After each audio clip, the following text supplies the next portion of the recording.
Fazer a nossa prece. Então, mais uma vez, elevando os nossos pensamentos ao nosso Mestre querido, nos deixando envolver por todas essas bênçãos das suas mensagens, da sua presença aqui na Terra, podendo estudar essa obra de Emmanuel há 2000 anos, que se refere exatamente do tempo em que Jesus aqui encarnado entre nós trouxe a Boa Nova, esse legado que nos permite o progresso espiritual, esse legado que alterou nossas vidas, que alterou os rumos da história e que nos permite galgar um caminho de felicidade, um caminho de conquistas, de engrandecimento pessoal, um caminho em direção a Deus. Que possamos nós todos, neste estudo dessa obra magnífica, que foi permitido pelo plano espiritual e por Jesus, chegar até nós, que estamos tendo acesso a esse estudo maravilhoso, com a compreensão daqueles tempos, de como tudo ocorria nessa trajetória da história do homem na Terra. Assim, então, que sejamos intuídos a esse entendimento maior e melhor da nossa história, das nossas próprias vidas, pois sabemos que tantas existências temos, que muitas vivências já tivemos também, e que sirvam, então, de exemplificação esse estudo de Emmanuel ao nosso engrandecimento. Jesus, obrigado por todas as bênçãos, e que assim seja. Então, vamos lá, gente. Na realidade, né, nós iniciamos na sexta-feira passada e estamos aí no prefácio, né? A gente iniciou, aqui o prefácio, ele tem esse título, Na Intimidade de Emmanuel, porque é o próprio Emmanuel que se dirige, né, que fala, que se expressa nesse prefácio. E aqui a gente só recordando um pouquinho do que foi falado anteriormente, na aula da outra sexta-feira, a gente viu que Emmanuel, ele era da família dos Cornélia, era aqui, é tido aqui como gens Cornélia. Gens Cornélia é a mesma coisa que família Cornélia, tá? Eu não iniciei ainda lá no parágrafo, eu estou só revisando um pouquinho o que a gente viu. E que essa obra, ela foi escrita de 24 de outubro de 38 a 9 de fevereiro de 39. Vocês imaginem, né, que tem 81 anos aí, da idade da minha mãe, tá, gente? Só para... Minha mãe é de 39. Então, foi escrita naquela época. E quando o Emmanuel começa aqui no prefácio, ele começa a falar, pedir a Deus permissão para escrever essa obra, né? Porque ele queria trazer essa vivência dele de há 2000 anos atrás, né? Quando ele era da família Cornélia, e ele era senador, ele tinha sido cônsul, então ele era da aristocracia romana, ou seja, era da nobreza, de família que tinha, né, poder econômico, poder político, né? E ele quer falar de como foi essa vivência dele, ele quer passar para nós, mas ele pede com muita humildade, né, trazendo o exemplo, o amparo de Jesus. Isso ele traz aqui. Ele quer ensinar a humildade, a fé, né, trazer para nós esse exemplo de humildade, de fé, e ele bem coloca que a finalidade dessa obra não é só trazer um romance, uma história de uma personagem que viveu aquela época, ele quer trazer uma experiência para nós hoje, né, que trabalhamos nessa semeadura, na seara do Divino Mestre. Então, ele quer trazer como exemplificação aquela vida que ele teve há 2000 anos atrás, e, inclusive, os erros do passado, né? Que hoje ele já adquiriu muita humildade, mas naquela época não era assim. E aí entra nesse parágrafo aqui, que eu vou começar a leitura aqui para a gente ir que eu voltei um pouquinho, né, ó. De outras vezes, aí já começa ali no livro, Emmanuel ensinava aos seus companheiros encarnados a necessidade de nossa ligação espiritual com Jesus no desempenho de todos os trabalhos. No dia 4 de janeiro de 1939, grafava ele esta prece. Então, é a parte que a gente parou mesmo, né? Acho que vocês devem se lembrar da semana passada, né? Que é essa prece que ele estava escrevendo aqui, ó, ainda com respeito às suas memórias do passado remoto. Então, ele começa, né? Começa a realizar uma prece. E a gente vai ver que é interessante, porque nessa prece que ele faz aqui, ele vai relembrando fatos do passado, lá em Roma, a própria arquitetura do local, tudo que tinha, como se ele estivesse vendo cenas, visualizando isso. E aí eu trouxe para vocês, a gente vai ver algumas imagens aqui desse, que eu trouxe nos slides, referente ao que ele está falando aqui, relembrando, né, como se ele estivesse rememorando aquela época, quando ele faz essa prece, né? Aí ele começa assim, Jesus, Cordeiro misericordioso do Pai de todas as graças, são passados 2000 anos e minha pobre alma ainda revive os seus dias amargurados e tristes. E aí ele coloca aquela frase bem clássica dele para a gente pensar, que são 2 milênios, Senhor, no relógio da eternidade? Que são 2 milênios, né? Para nós, 2 milênios parece algo, né? Tempo absurdo. E aqui ele faz essa reflexão, né? O que são 2000 anos na eternidade, nesse relógio da eternidade, né? E ele ainda fala que quando ele revive esses dias, ó, ele ainda sente aquela amargura, né? Aquela tristeza quando ele lembra dessa existência dele ali. Aí ele coloca assim, sinto que a tua misericórdia nos responde em suas ignotas profundezas. Sim, o tempo é o grande tesouro do homem há 20 séculos. E 20 séculos, como 20 existências diversas, podem ser 20 dias de provas, de experiências e de lutas redentoras. Então, ele já faz uma analogia, 20 séculos com 20 dias, né? Porque aqui é aquele raciocínio, né? A gente tem que pensar como nós, enquanto espíritos imortais, né? Nós somos eternos. Então, fazendo essa analogia aqui, 20 séculos seriam o quê? 20 dias de provas, né? Muda totalmente a referência, vamos dizer assim, quando você coloca em questão a imortalidade, né, do espírito. Muda completamente, né? Só a tua bondade é infinita. Somente tua misericórdia pode abranger todos os séculos e todos os seres. Porque em ti, em Jesus, né, ele se refere ao mestre, né, vive a gloriosa síntese de toda a evolução terrestre. Fermento divino de todas as culturas, alma sublime de todos os pensamentos. Então, ele está se referindo à elevação moral, ao espírito que Jesus, né, o que ele é, o que ele representa aqui para nós na Terra, né, um espírito de maior evolução que já viveu aqui, né, uma alma sublime de todos os pensamentos. Então, ninguém superou, né, o Cristo. Diante de meus pobres olhos, olha só como Emmanuel coloca, que interessante, desenha-se a velha Roma. Então, não dá a sensação que realmente ele está visualizando, relembrando, mas vendo Roma, né?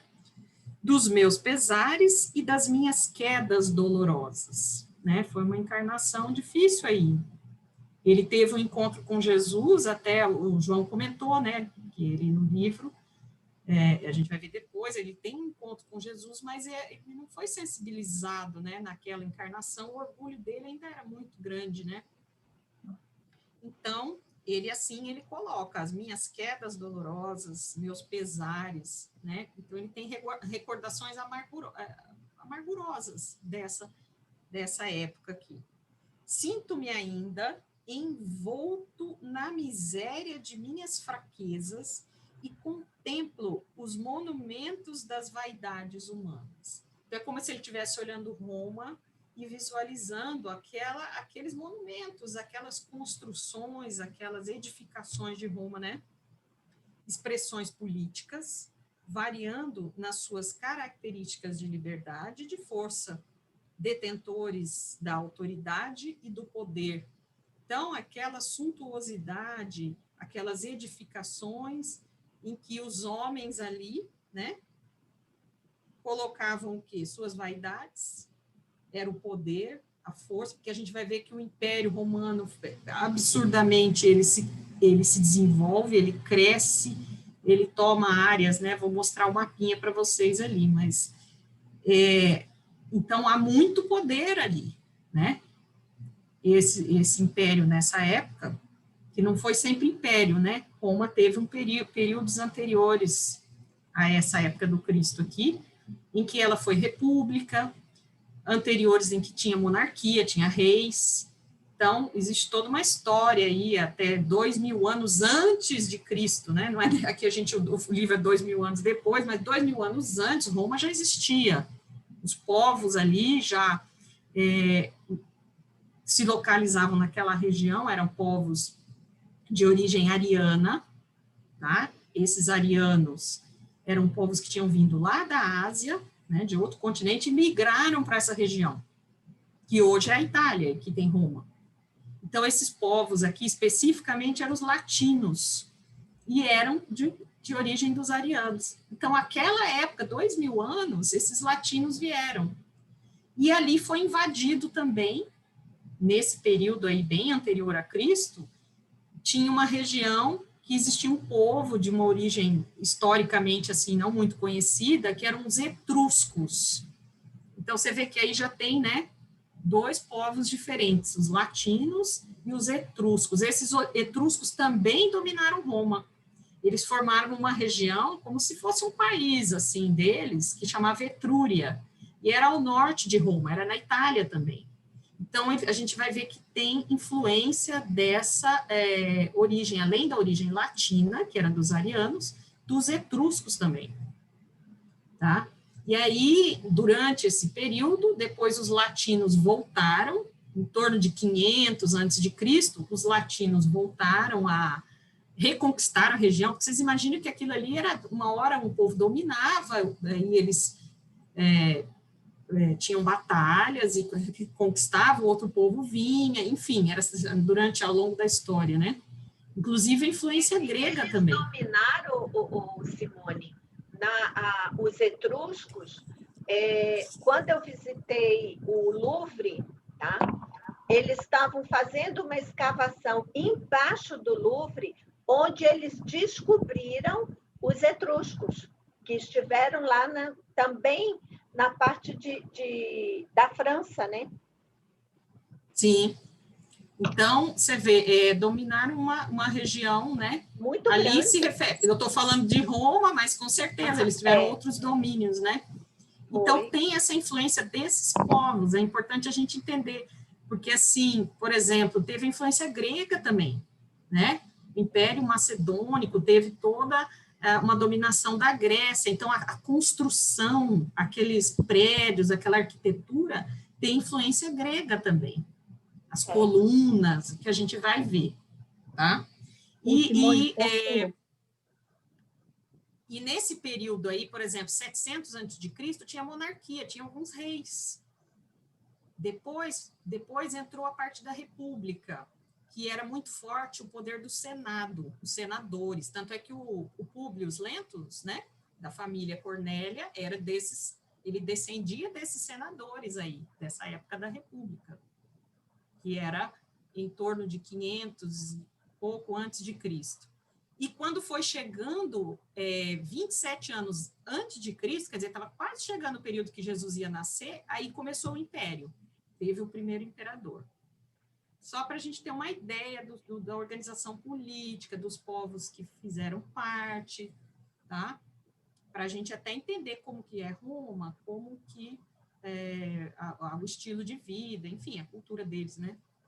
Voltando aqui no livro um pouquinho, ó, expressões políticas variando nas suas características de liberdade e de força, detentores da autoridade e do poder, senhores da fortuna e da inteligência, grandezas efêmeras que perduram apenas por um dia fugaz. Olha a comparação de Emmanuel. Tudo isso aqui, que a gente vai ver que, né, durou alguns séculos, né, vamos dizer, o Império Romano, ele chega, dura alguns séculos, mas Emmanuel, o que ele afirma sobre isso? É um dia, né? Ele compara cada século como um dia. É a forma que, a visão, a forma dele visualizar isso aí. Tronos e púrpuras, ele coloca ali, mantos preciosos das honrarias terrestres, togas da falha justiça humana, parlamentos e decretos supostos irrevogáveis. Supostos que o homem acha, né, que ele faz os seus decretos, impõe as suas leis e que são irrevogáveis, e que isso é eterno, mas não é. Supostos, né? Porque, na verdade, só a lei de Deus que é imutável, né? Que é irrevogável, a lei de Deus. A dos homens, ela vai evoluindo, ela vai mudando ao longo do tempo e com a determinação divina, né? Tudo de acordo com a vontade do Pai, né? Em silêncio, Senhor, viste a confusão que se estabelecera entre os homens inquietos, e com o mesmo desvelado amor, salvaste sempre as criaturas no instante doloroso das ruínas supremas. Deste a mão misericordiosa e imaculada aos povos mais humildes e mais frágeis. Confundiste a ciência mentirosa de todos os tempos, humilhaste os que consideravam grandes e poderosos. Eu imagino que esse humilhaste aqui, a gente já pensa numa coisa mais pejorativa, assim, ruim, né? Como está se referindo a Jesus, né? Quando eu li assim, me chamou a atenção, mas não é. É humilhaste no sentido de mostrar que os grandes e poderosos, que isso foi acabado, esse poder é transitório, né? Essa conquista aí da matéria, isso a gente sabe que acaba, tanto que nós vamos ver um império imenso e que acabou, né? O Império Romano. Sob o teu olhar compassivo, a morte abriu suas portas de sombra e as falsas glórias do mundo foram derruídas no torvelinho das ambições, reduzindo-se todas as vaidades a um acervo de cinzas. Olha a colocação, como é forte isso aqui, né, gente, esse parágrafo, né? Por quê? Porque, na verdade, como o nosso corpo físico também é transitório, a gente desencarna, a gente morre e perde todo aquele poder. Então, os imperadores, né, todos os homens que tinham ali, achavam que tinham todas as glórias do mundo, né, com a morte isso tudo se acaba, e aí vão se deparar com uma realidade espiritual, né, e que muitas vezes não era nada boa, porque eram homens que estavam ligados aí a essas vaidades, né, como ele fala aqui, reduzindo isso a um acervo de cinzas. Vamos parar um pouquinho aqui no texto, eu quero mostrar o slide, ó, disso que ele comentou. Vejam se vocês estão enxergando bem direitinho, qualquer coisa me avisa, tá? O mapa aqui, ó, a gente vê Roma. Dá para enxergar, gente, a minha pontinha aqui? Tá, né? Tá vendo Roma na bota, né, da Itália? A Itália tá aqui, né? Roma tá ali, ó, né? E aqui a gente vê em roxo todo o Império Romano, onde ele se estendeu, tá vendo? A Espanha, essa região toda aqui, aqui Macedônia, aqui tem a Grécia, tem Atenas, tá vendo? E aqui termina a Europa, esse Bizâncio. Bizâncio é lá na Turquia já, tá? Então, aqui a Ásia Menor é onde hoje é a Turquia. Tudo isso aqui foi Império Romano. Pega a região de Israel, que está por aqui, né? Aqui o Egito, tá vendo? Aqui na África, aqui já é África, ó. Egito. Então, essa região toda ao redor desse mar, que é o mar Mediterrâneo, se a gente for ver, olha, toda ela fez parte do Império Romano, tá? Essa parte aqui é Ásia, né? Aqui Europa, né? Aí onde tem Bizâncio ali, já passa para cá, passa a ser Ásia. E aqui África, né? Porque o Egito já fica na África. Então, observando esse mapa, imagina o poder, né? A dominação. Inclusive, era difícil manter esses territórios todos, né? Imagine a quantidade de invasões que não tinha por vários aspectos, por várias porções. Tá, essa imagem aqui, eu só coloquei, isso é uma figura, não é uma foto, né? É só uma representação de Roma, para a gente ter uma ideia do tamanho, né? Das estruturas, enfim, aqui tem as pessoas nas ruas, né? E essa arquitetura toda, né? Que Emmanuel fala que ele visualizou a cidade ali. Nos dá uma noção aqui, né? Aqui também já é uma foto, ó, já da... Isso aqui é o Fórum Romano. Tem essas colunas, né? Essas colunas têm também muito da arquitetura grega, né? Tá? E tem da arquitetura romana também. Mas aqui você vê que já ficou ruínas, né? Ó. Isso é uma foto atual aqui. É Roma também. Aqui eu coloquei o Coliseu, né? Uma foto ali. Deixa eu ver se tem por dentro, né? Foto do Coliseu. Você esteve lá, né, Malu? Foi, o Coliseu você visitou internamente aqui? Visitei. Tem uns labirintos aqui? Você olhar isso aí, dá até tristeza, sabe? Eu me senti mal. Assim, dá uma coisa... Assim, espiritualmente, sabe? Falando. Sim. Me deu uma sensação muito ruim. Não gostei, não. Porque esses era o circo romano aqui, né? Era o aqui circo, aí é que as pessoas eram entregues aos leões, né? E também tinha aquela coisa dos bárbaros, né? Que tinham que lutar um com o outro, até um tinha que matar o outro. Os gladiadores, né? Vivo.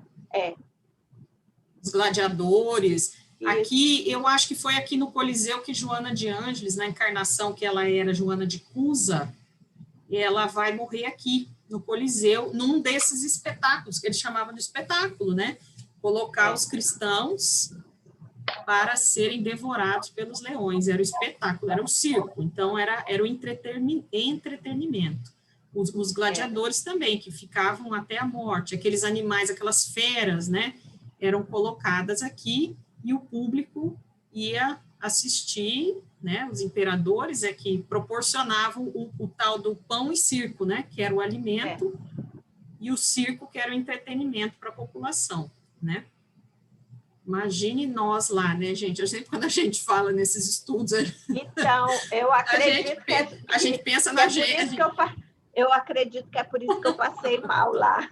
Eu devia estar lá adorando ver aquilo.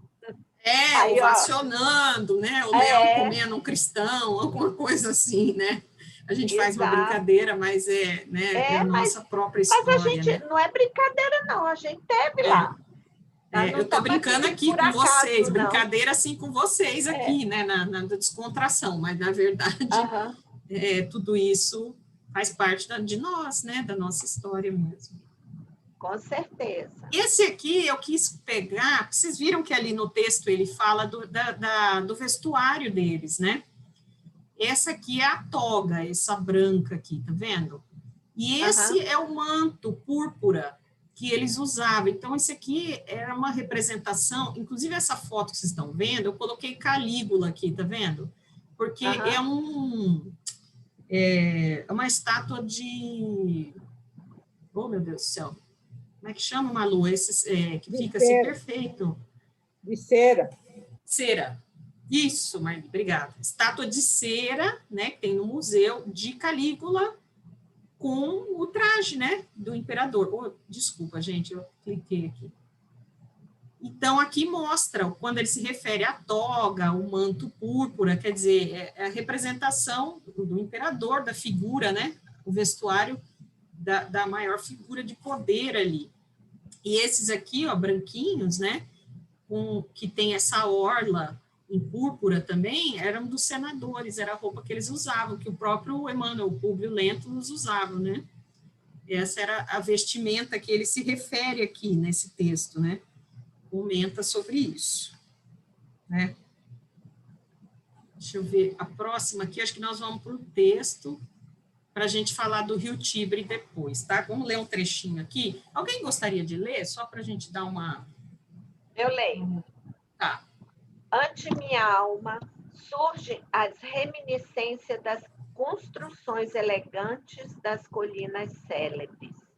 Vejo o Tibre que passa recolhendo os detritos da grande Babilônia imperial, os aquedutos, os mármores preciosos, as termas que pareciam indestrutíveis.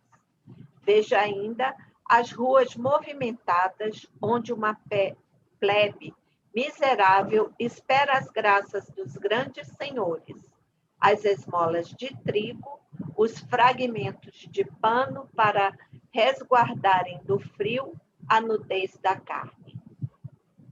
Regurgitam os... Você vai falar? Continuar. Não, pode continuar.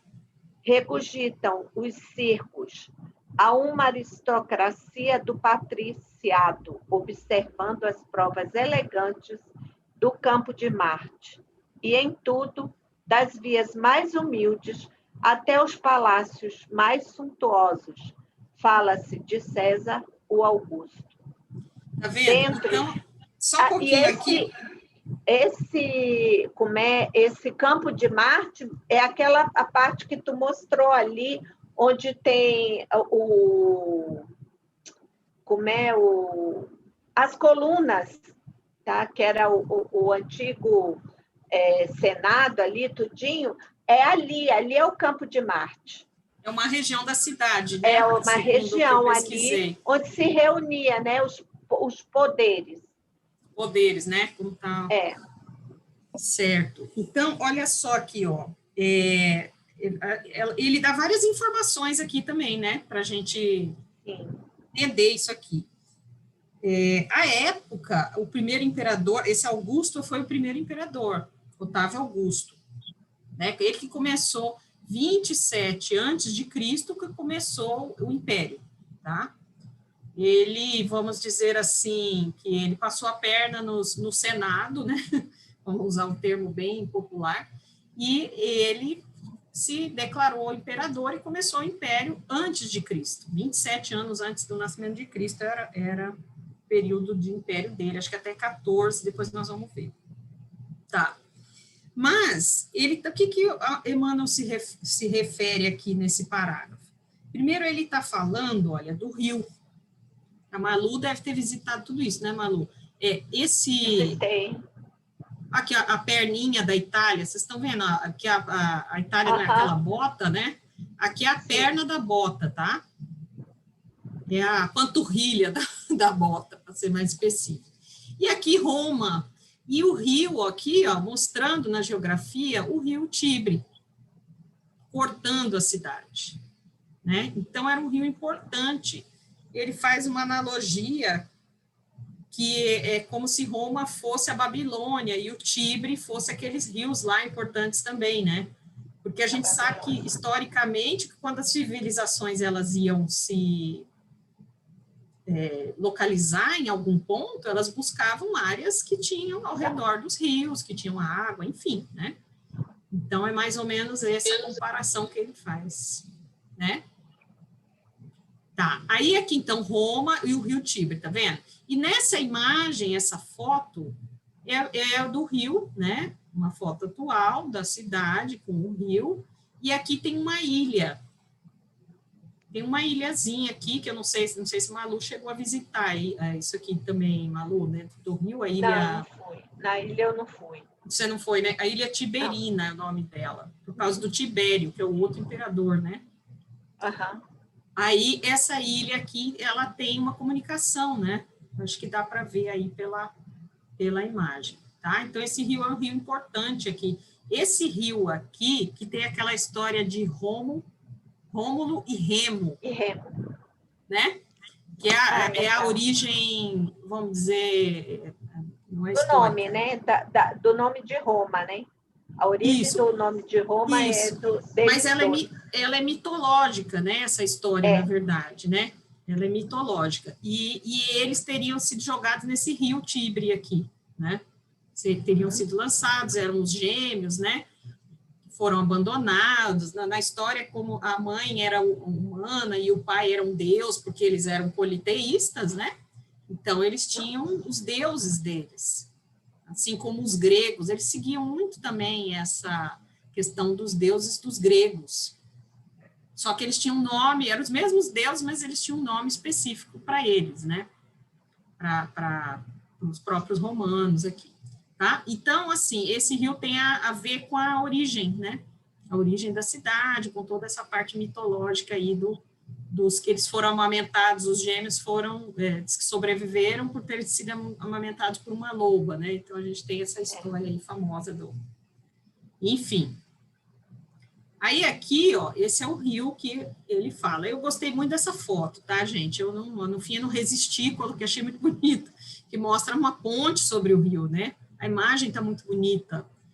Esse aí não seria, Simone, essa ponte aí, esses arcos aí seriam os arquedutos, né? Não, essa é ponte, eu vou mostrar o não arqueduto. Não é ponte, não é o arqueduto, não. Não, aí é ponte mesmo. Essa parte aqui em cima, esses arcos, não são os arquedutos, não? Não, aqui não. Eu vou mostrar na próxima imagem aqui, dá para a gente ver bem a diferença, quer ver? Ó? Eu acho que é a próxima. Aqui, Marli. Ah, entendi. Os aquedutos, tá vendo a paredezinha deles aqui, ó? Na representação, eu achei esse esquema só para a gente entender. Porque o que acontece? Roma, ela tinha várias colinas, né? Aqui já está baixinho, mas tinha colinas. Ela parece que eram 7 colinas. Eram, não, são, né? Até hoje. Sim, são 7, Simone. É isso mesmo, vocês vão me ajudando aí. Aí, o que a gente percebe? Que tem água aqui em cima, certo? E eles aproveitavam a geografia, ó, faziam um canal, e o aqueduto, ele suportava, ele levava essa água, né, para a parte baixa da cidade aqui, tá? Então, pode ter uma ponte e o aqueduto ali. Entendi. Não sei se deu para entender, Marli, que tem o aqueduto é uma coisa para acima da ponte aqui, entendeu? Entendi. Parece o arco da Lapa. O arqueduto em si, ele não é uma ponte que passe carro, tudo, ele não passa, até porque ele é somente, né, para a passagem da água. Seria esse pedacinho aqui que eu estou mostrando aqui, né, Malu? Só essa partezinha, né? Com esses pequenos arcos. Esses arcos maiores já é uma ponte, daí, no caso, para o de baixo, né? Uhum. Ou será que é a ponte do aqueduto? Não, é aqueduto. Repare aqui. Você vê, é só dele, o aqueduto é só da água. Não passa carro neles. Não serve, não dá para passar, porque se colocar ali peso, ele quebra, cai. Isso. Então é isso. Então ele só tem essa função aqui para passagem mesmo. Só de passagem da água. Então, você vê, gente, que era uma arquitetura moderna. Aqui tem até uma figura comparando, né, algo mais atual aqui, né? Pois é, uma pena que eram tão modernos eles tinham muita inteligência, né? Mas pouca moralidade. Ou melhor, nada de moralidade, né? Você vê, se a gente pensar que eles têm origem dos latinos aqui, que os latinos são de origem dos arianos é um povo que é capelino, né? A gente estudou isso, a gente vê isso. Os arianos têm origem capelina. Então, você vê que tem um avanço, né, nessas questões aí da própria cidade, ó, né, da própria arquitetura, enfim, tem toda... Deixa eu ver se tem mais aqui. Esse aqui é Arco de Constantino, Fórum Romano. Esse aqui, gente, é para mostrar os mármores, né? Que isso tudo é de mármore, né? Acho que a Malu foi lá, deve ter visto isso. Só um pouquinho. Tem os mármores brancos, né? Aqui a gente vê que é muito antigo, então ele já tem uma cor ali, mas se ele for lavado, ele é branco, certo? São os mármores das construções. Olha aqui de mármore também. Posso falar um pouquinho? Pode. É o seguinte, que a gente está falando que eles eram muito inteligentes e tal. A gente, no livro A Caminho da Luz, no capítulo 11, vai estar dito assim, que Roma faliu, né? E os espíritos de luz que faziam aposta em Roma, né? Quando Roma começou a falir, eles choraram. Então, eram espíritos muito inteligentes, que tinham sido preparados para levar o evangelho para o mundo inteiro. Tanto que, quando você vê aí, igual o mapa que você mostrou, que foi muito bacana, Roma abraça o mundo inteiro. Então, o objetivo de Roma era já levar o evangelho do Cristo, né? Cristão, essa coisa de fraternidade e tudo, e Roma caiu, né? Roma falhou. Tanto falhou que a gente não vê quase mais nada do que era antigamente. Tudo é demolido, destruído, né? São ruínas, né? Tanto é que o Emmanuel, nessa prece dele aqui, ele vai falar exatamente sobre isso. Como que ruiu, que Jesus viu que aquele investimento que ele estava fazendo naquele povo ali, né? A coisa foi deturpada, né? Foi distorcida. E aí, eu vou mostrar para vocês aqui, não sei se dá para vocês verem, ó. Isso aqui é o antes de Roma. Tá? Agora eu vou te mostrar a outra figura. Como está hoje. Entendi. Aquilo que eu te falei, Simone, que ali tem os arcos, entendeu? Que é exatamente essa parte onde é o campo de Marte. É toda essa parte que foi toda destruída, tá? Ô, Malu, você pode mostrar de novo? Eu não vi. Deixa eu te mostrar. Obrigada. Aqui é antes. Eu comprei esse livro, ó. Esse livro aqui, lá, porque ele te mostra como é que era antes, ó. Certo. Tá? E aí, na seguinte, é como ela está hoje, ó. Sim. Beleza, obrigada. Viu? Então essa é do campo de Marte, Malu? Essa aí que você está mostrando? Isso, é todos eles. Todos eles é assim, ó. Ó, como é que é. Aqui é o antes. E aqui, aí na seguinte vem o depois. Como está hoje.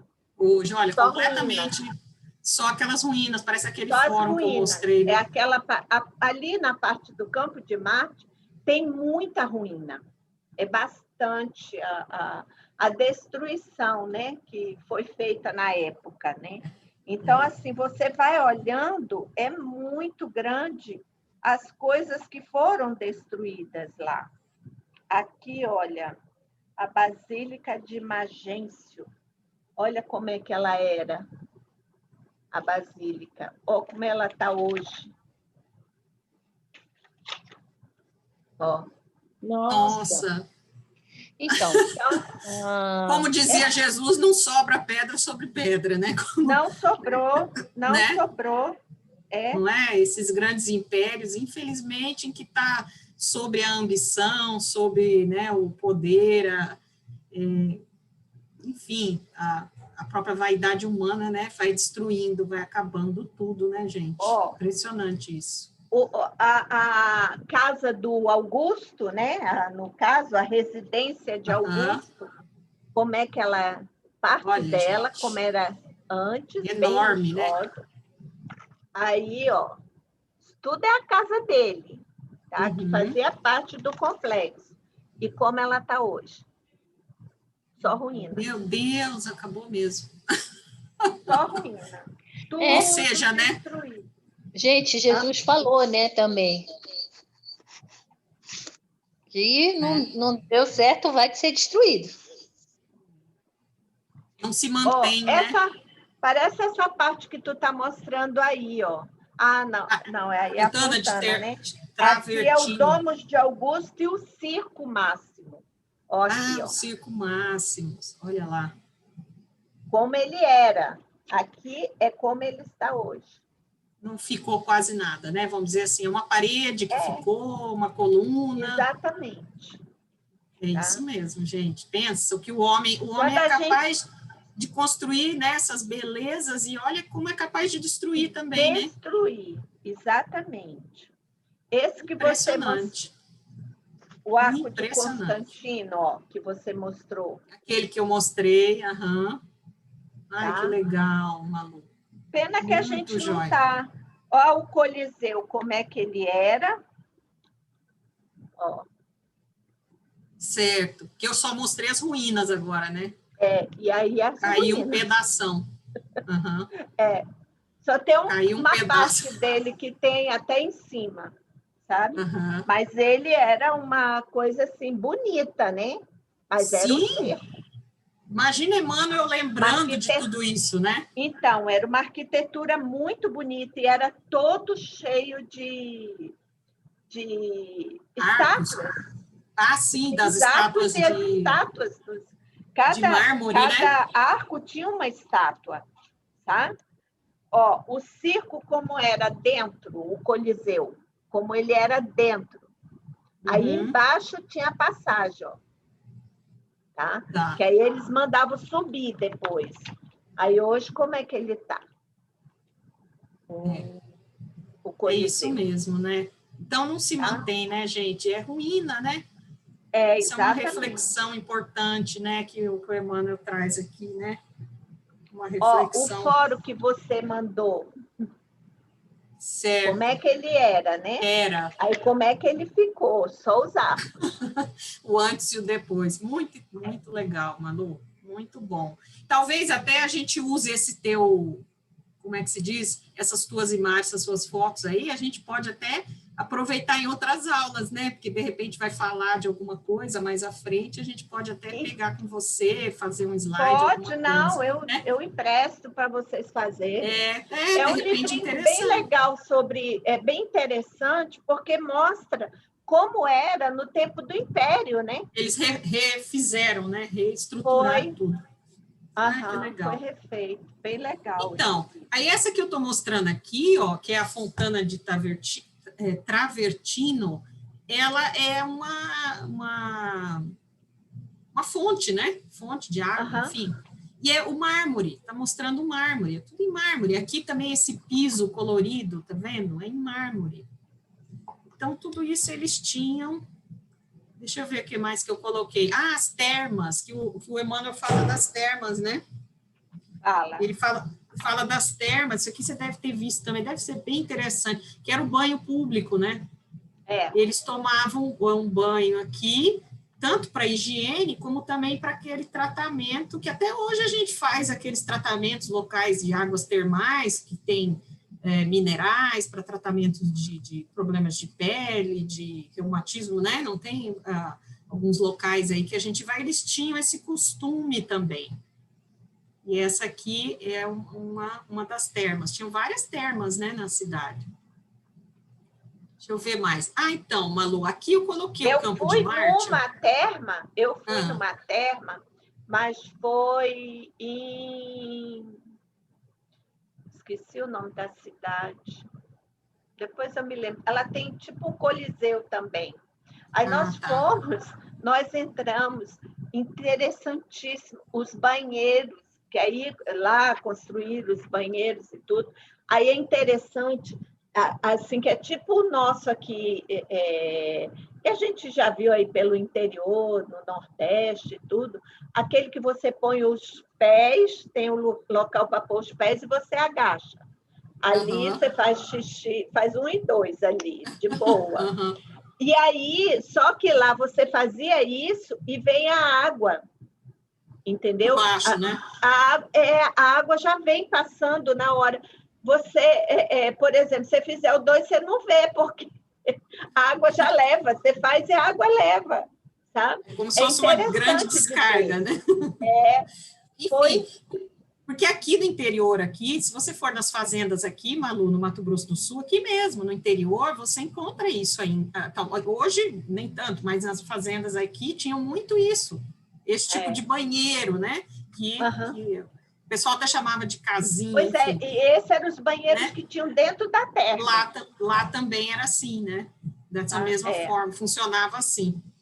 Olha só, aqui eu peguei um mapa lá, geral, antigo, tá, gente? Eu peguei um mapa aqui mostrando, ó, Campo de Marte como essa região, né? Me parece que ela pega toda essa parte clara aqui, ó, geograficamente falando, né?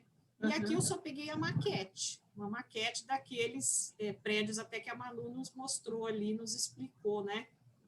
Que ficavam os poderes aqui, né? Os locais. Ficavam os órgãos, né? Que tinham poder na época, né?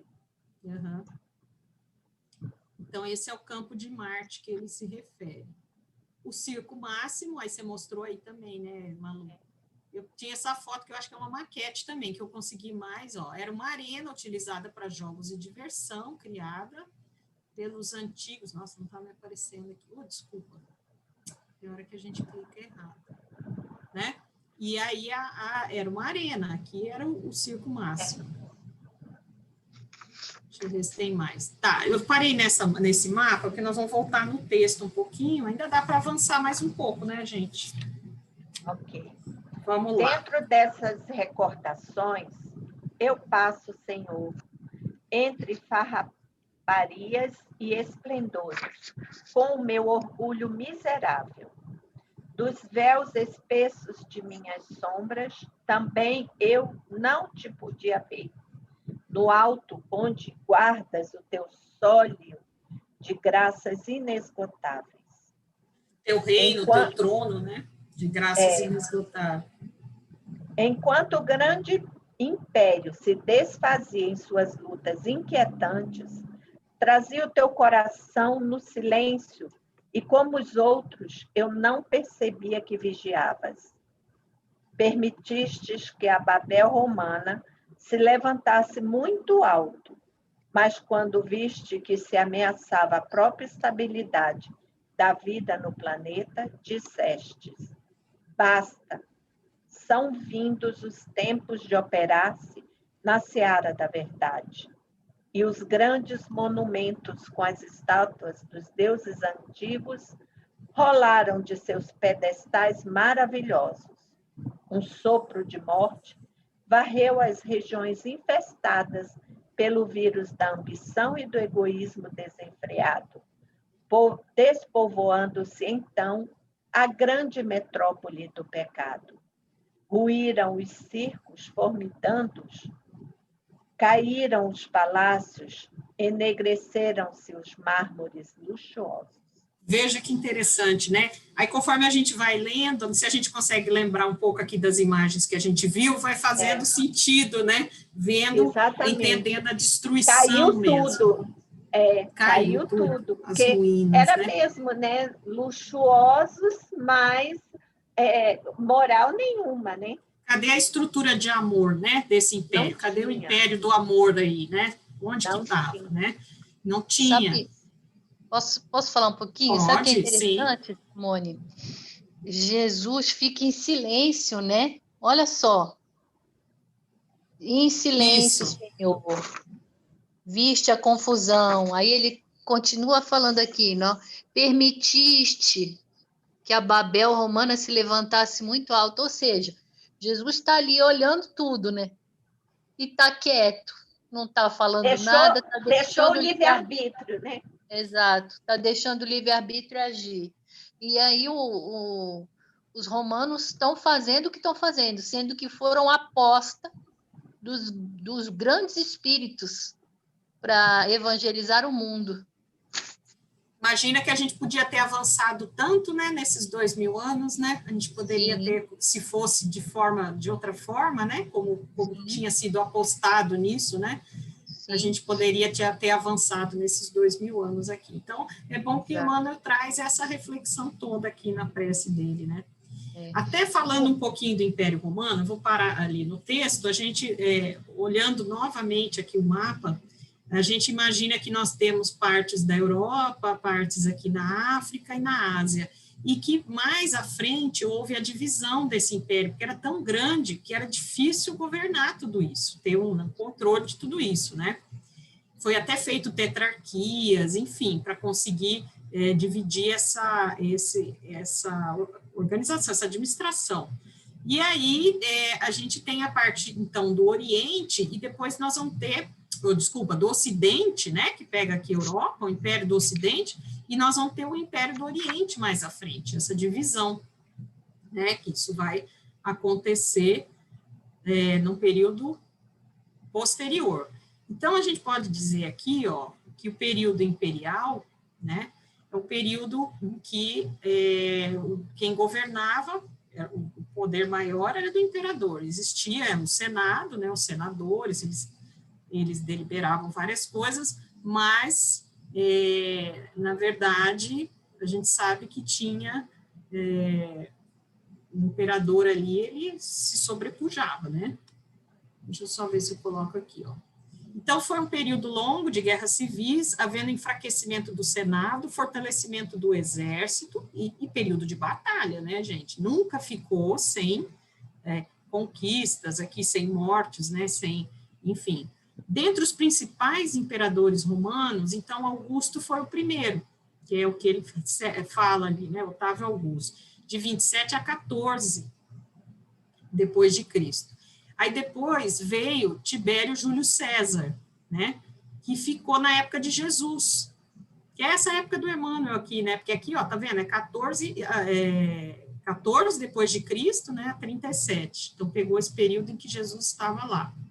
Pegou Jesus aqui, mas ainda, né, jovem, né, período de Otávio Augusto. Aí depois vem Calígula, né, 37.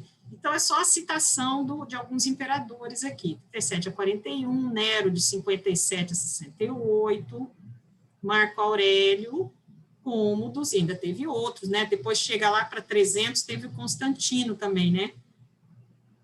Que tem a importância nessa questão do Império Romano ali. Então, eu trouxe aqui um pouquinho, ó.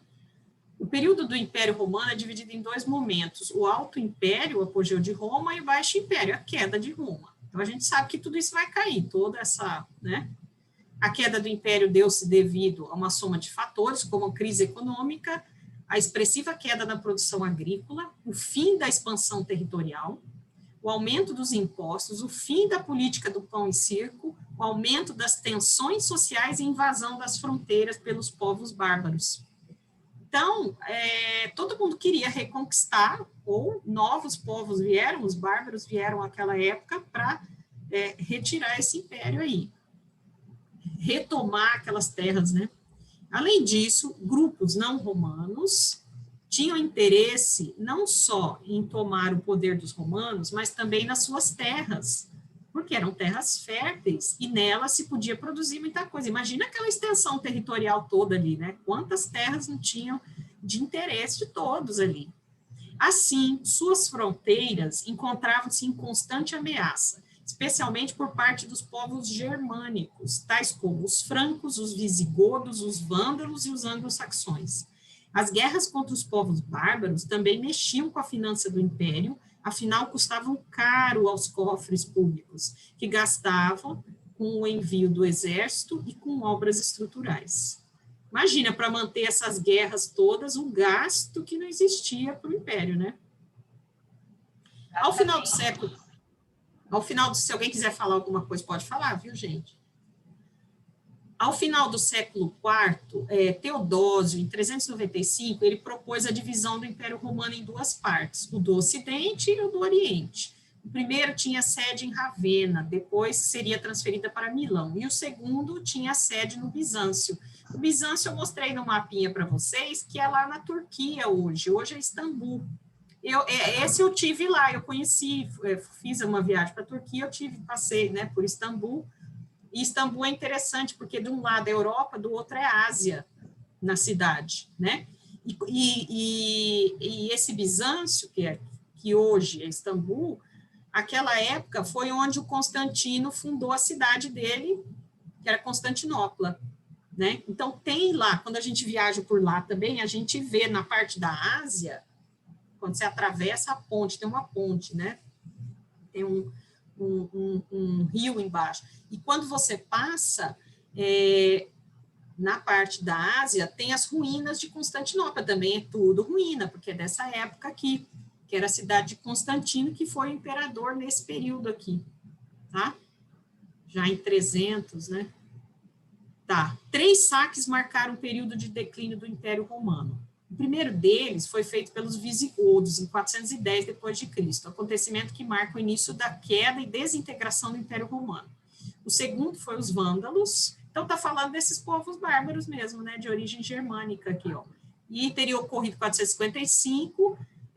As fontes do período indicam que esse foi o mais violento dos ataques, os vândalos.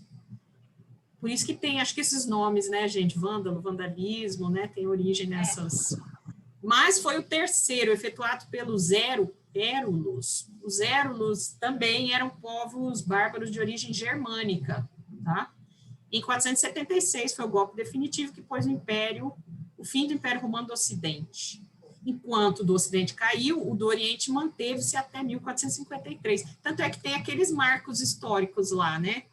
Não sei se são válidos até hoje, mas a gente estudava na história, porque a história mudava de história antiga para história... nesse 476, é a queda do Ocidente, né? Mudava a história antiga para a Idade Média, né? Desculpa, gente, a Idade Antiga para a Idade Média. E depois, com a queda de Constantinopla, que é esse 1453, que Constantinopla se manteve como a capital do Império Romano do Oriente, né? E aqui foi invadido pelos turcos, os otomanos. E nessa invasão aqui, 1453, foi tomado Constantinopla, e aí acaba também o Império do Oriente. Então, foi o que durou mais, né? Durou 1000 anos, né? Praticamente, a mais, ó. Do Oriente ainda se manteve, né? Tá, esse aqui é só do Rio Tibre, ali, aqui já vai falar de outra coisa. Tá, então, deixa eu ver como é que tá nosso horário. O que vocês acham da gente terminar de ler aqui que eu não tenho mais slide para mostrar? Eu acho que dá para terminar de ler, pelo menos, essa oração, né? Sim. Vamos encerrar aqui, que não tem mais observações assim a fazer, então a gente faz só a leitura. Você continua, Malu, para encerrar para a gente esse pedaço? Bastou uma palavra tua, Senhor, para que os grandes senhores voltassem às margens do Tibre, como escravos misérrimos. Perambulamos assim dentro da nossa noite, até o dia em que nova luz brotar em nossa consciência. Foi preciso que os séculos passassem para aprendermos as primeiras letras de tua ciência infinita, de perdão e de amor.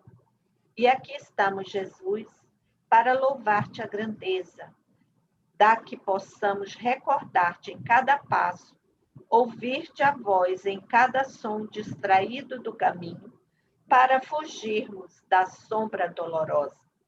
Estende-nos tuas mãos e fala-nos ainda do teu. Temos sede imensa daquela água eterna da vida que figuraste no ensinamento à samaritana. Exército de operários do teu evangelho, nós nos movemos sob as tuas determinações suaves e sacrossantas. Ampara-nos, Senhor, e não nos retires dos ombros a cruz luminosa e redentora, mas ajuda-nos a sentir, nos trabalhos de cada dia, a luz eterna e imensa do teu reino de paz de concórdia e de sabedoria em nossa estrada de luta, de solidariedade e de esperança. Em 8 de fevereiro último, véspera do término da recepção deste livro, agradeci Emmanuel o concurso dos seus companheiros encarnados em comunicado familiar, do qual destacamos algumas frases. Meus amigos, Deus vos auxilie e recompense. Nosso modesto trabalho está a terminar. Poucas páginas lhe restam e eu vos agradeço de coração. Reencontrando os espíritos amigos das épocas mortas, sinto o coração satisfeito e reconfortado ao verificar a dedicação de todos ao firme pensamento da evolução, para a frente e para o alto, pois não é sem razão de ser que hoje elaboramos na mesma oficina de esforço e de boa vontade. Jesus há de recompensar a cota de esforço amigo e sincero que me prestastes, e que a sua infinita misericórdia vos abençoe. É a minha oração de sempre. Aqui ficam algumas anotações íntimas de Emmanuel, fornecidas na recepção deste livro. A humildade desse generoso espírito vem demonstrar que no plano invisível há também necessidade de esforço próprio, de paciência e de fé para as realizações. As notas familiares do autor são um convite para que todos nós saibamos orar, trabalhar e esperar em Jesus Cristo, sem desfalecimento na luta que a bondade divina nos oferece para o nosso resgate no caminho da redenção. Pedro Leopoldo, 2 de março de 1939, a editora. Maravilhoso, né, gente? Muito bom. A gente ter muito bom. uma noção, né? Muito bonito. E essa prece dele, muito boa, né? Linda, linda, arrepia a gente, Linda. né? É, Nossa bem, Senhora, que coisa maravilhosa. realmente. Dá para a gente perceber aqui que ele coloca aqui, né, a reencarnação, o ciclo de provas, né? Quando ele diz assim, que os grandes senhores voltaram para os margens do Tibre, agora como escravos. Então, ele está colocando aqui que ele passou por esse ciclo de provas, né? Quando ele fala perambulamos, ele está colocando que ele foi senhor, mas depois foi escravo. Foi senador e depois foi escravo, né? O escravo Nestório, né, dos 50 anos depois, né? E uma das encarnações dele, né? Ele era Nestório, né, Simone? Eu não estou bem lembrada. Então, ele está colocando, tá vendo? Ele coloca aqui, ó, Senhor, cadê? Para que os grandes senhores voltassem às margens do Tibre como escravos misérrimos. É o caso dele próprio, né? E eu acho, se não me engano, era gente, senhor e voltou como escravo. Se não me engano, eu acho que é Nero, eu não tenho certeza que Emmanuel coloca, mas eu acho que é Nero que volta como filho de uma escrava também, nesse período aqui. Eu acho que uma das obras de Emmanuel, ele volta depois como filho de escravo. Simone, contemporâneo ao escravo Nestório?